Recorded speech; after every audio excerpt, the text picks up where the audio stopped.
The far-right alternative for Germany, AfD, is closer to power than ever before. They're planning to make their leader Alice Weidel Chancellor after the next elections in 2029. The aim of AfD is to run Germany. But a battle is raging within the party. Wir sind da an einer furchtbaren Scheide. Over one word that could bring their dreams crashing down. Remigration. That's what this video is about. A potent far-right idea that goes to the heart of nationalist desires to reverse decades of migration. That's what the AfD want, but it could be kryptonite. It's already led to infighting, and it could sow the seeds of their destruction. Wenn es dann Remigration heißen soll, dann heißt es eben Remigration. Shortly before crucial elections in early 2025, the AfD co-leader made it crystal clear her party was going to get tougher and go further on deportations. That word and the sinister ideas behind it exploded into public consciousness in 2024. Investigative journalists found that senior AfD members were part of a gathering at a villa near Berlin to hear from a leading European ethno-nationalist. They said Martin Sellner laid out his idea of remigration, the forced return of asylum seekers, economic immigrants, and crucially what he calls unassimilated citizens. This was Sellner in an interview with DW in 2024. If they prefer to live in an Islamic parallel society, they might as well just go to an Islamic state. So what are you able to do? For Sellner, that includes people with citizenship, people he says don't belong here. For people who are here legally, who have a passport, we have to have a system of high pressure and to offer them voluntarily to go to their home countries. Millions protested in horror that a party with MPs was associated with a plan that echoed the beginnings of Germany's darkest history, the Holocaust. Alice Weidel fired her longtime advisor, who was at the meeting. So when she later co-opted the phrase, Remigration, it was a big turnaround. But was she really endorsing Sellner's plan? I asked Beatrix von Storch, a parliamentary leader in the AfD, whether the party's understanding of remigration might include German citizens. Never did. No one ever said that. No one ever meant that. This is just a story which had been made up. Despite those assurances about what remigration actually means, a prominent figure in the AfD wants his party to stop using the word altogether. It is against the constitution because it divides the citizenship in two classes of citizens, and that is not acceptable. Maximilian Krah divides opinion. For some, a popular maverick, others an attention seeker. Everything I told them is make clear that you don't mean citizens when you talk about remigration. In May, Sellner organised the first international remigration summit. Elected AfD officials took part. European politicians and activists met in Italy to discuss how to restore European cultural hegemony. That's code for a white Europe. Elon Musk has also backed the concept. Peter Neumann studies right-wing populist movements. He's also advised Germany's ruling CDU party on national security. So something that sounds innocuous, like remigration, is being used in order to hide a policy that is actually illiberal, or in the case of the AfD, and remigration is actually unconstitutional. The AfD dispute that, but we'll get into that debate later. Not long after Alice Weidel's speech, something happened that had, until that point, been unthinkable.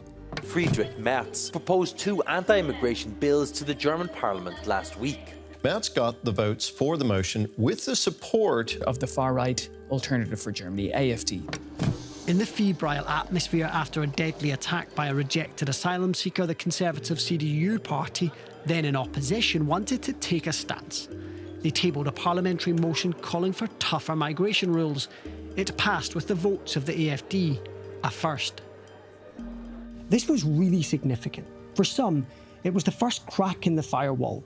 This informal rule that no party in the political centre ground works with the AfD. It has shown that the CDU could gain a majority together with AfD. So they could deliver if they wanted to, but they just don't want to.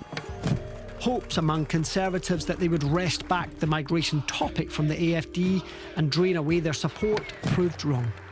The 2025 election delivered the best AfD result ever, coming second with more than 20%.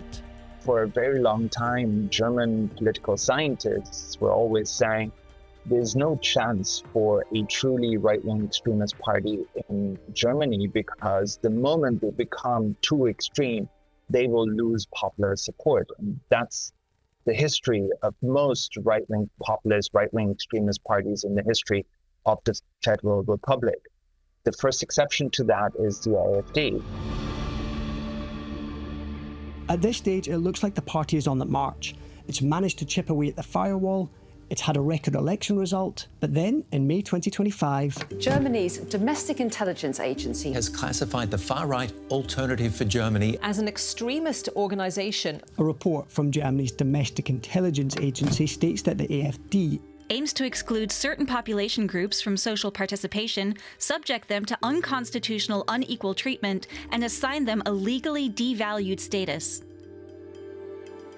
If a court upholds that judgment, that members of the party could be barred from jobs in the public service, from jobs in the police, from jobs in the civil service, from every public sector job, and that would be quite a problem for a lot of AfD members. The report also points out that many AfD members and lawmakers say they want to deport millions, many more than the hundreds of thousands who can legally be deported. It explicitly references Weidl's remigration speech, saying it was designed to cater to voices within the party calling for blanket remigration of millions. The AfD is challenging the extremist label in court, pushing back against the narrative that they are a threat to Germany. This is how the party aims to change that narrative. It's the AfD strategy paper. It's a polarising plan to win power, to bind its core voters, to persuade swing voters, to break the firewall. It seems pretty straightforward, but could the debate over the meaning of remigration risk it all? I do think it's a problem, and some people within the party, like Maximilian Krah, have recognized that. More and more people understand it as a very general phrase to reverse every migration movement we have seen in the last decades, including those migrants who are already naturalized. Remember, it's that crucial element of whether remigration would include people who have German passports, which is at the crux of this fight. That would effectively base German citizenship on ideas of race or assimilation rather than legal status. So let's take a look at how remigration both hurts and helps the AfD strategy. Remigration fires up the base, helping to bind its core voters. They want to see the million or so people who've come to Germany since 2015 sent back, and many are not picky about whether some of those people now have German citizenship. But a survey showed 85% of Germans overall reject remigration. For some protesters, the idea carries echoes of Germany's history with the Nazis. So here, remigration could harm efforts to persuade swing voters. This key strategic element may become more difficult if that unpopular connection sticks to the word remigration. It may scare off other parties from cooperating with the AfD and lock them out of any power-sharing deal. You won't find the word remigration in recent AfD policy documents, yet party bosses aren't outright distancing themselves from the term, so it's sort of like the AfD is trying to have its cake and eat it. On the one hand, insisting that its focus is on legal deportations to appeal to the wider public, while at the same time still talking about remigration as a nod to the base. So the AfD has for some time now practiced a sort of double speak in the sense, on the one hand, they are publishing all these programs, these manifestos, which sound very moderate, which are intended to sound very moderate, but then you listen to some of their leaders and they are telling entirely different stories. The other problem for the party is that they cannot control the word. So we lost the term, and the term, how it is used by the people outside the party, including citizens, is something I don't want to be aligned with. And the party has to understand that you can have a term and a definition, but that the term there's an own life, there's an own development. Von Storch, is overseeing the party's power strategy. In every single interview, this question, what's about this term remigration? People don't care. They just know that we cannot go on as we're going on at the very moment. That's impossible. We cannot take more illegals. We have to get rid of all those who are illegally here already under our law, and then we have to withdraw the legal status of those who are legally here, but they are legally here even though the war in their country is over. So they have to leave the country as well. So we've seen the threat that remigration poses to the AfD strategy for power, but it also presents a danger to the AfD's very existence. Some politicians want the Constitutional Court to ban the party. But the prerequisite, politically speaking, would be for the intelligence service to consider it to be right-wing extremism. The first prerequisite has been met. Bans are rare and hard to implement, but they are possible if a party is a threat to post-war constitutional principles, including respect for human dignity of all people and equality of citizens. The prospect of a ban would be a disaster. That's why Maximilian Krah says the AfD needs to do everything it can to shed that extremist label. We talk about this label extremist movement.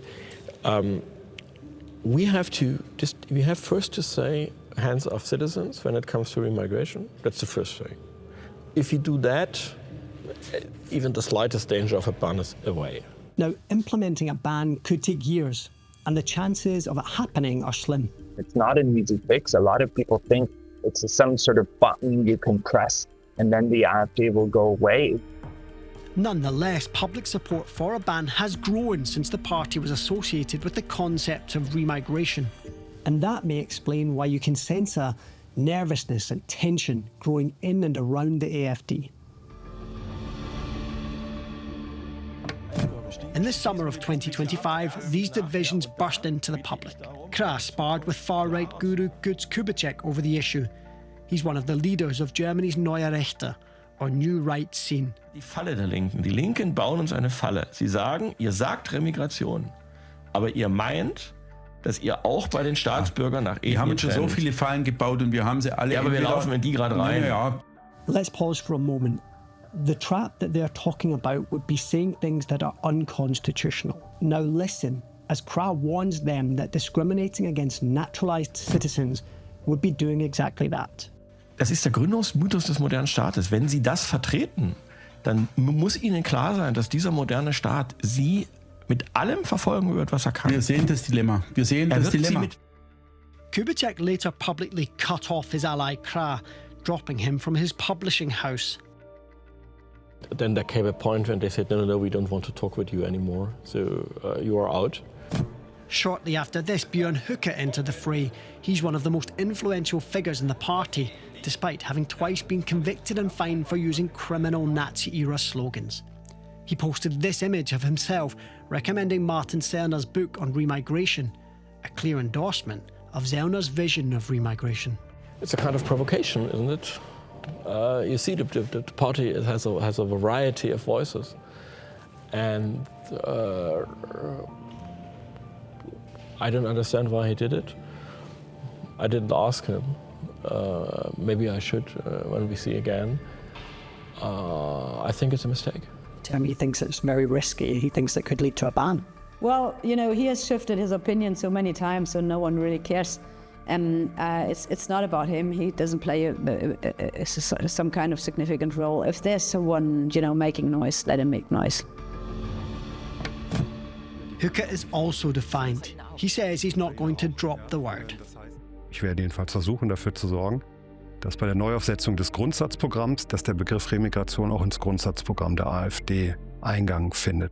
The party seems to be finding that the bigger it gets and the grander its plans, the more difficult it is to reconcile radical instincts and pragmatism. For the first time, we do have some sort of public debate within the AfD, with leading figures having different positions and attacking each other.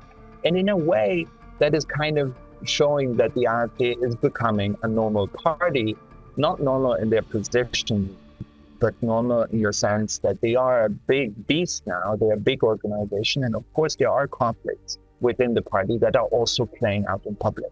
The point is that if the AfD remains committed to the language of remigration, it risks an epic battle in the court that could lead to a ban. And with the stakes so high, the internal fight about remigration could split the party, just as it comes within reach of its ultimate goal.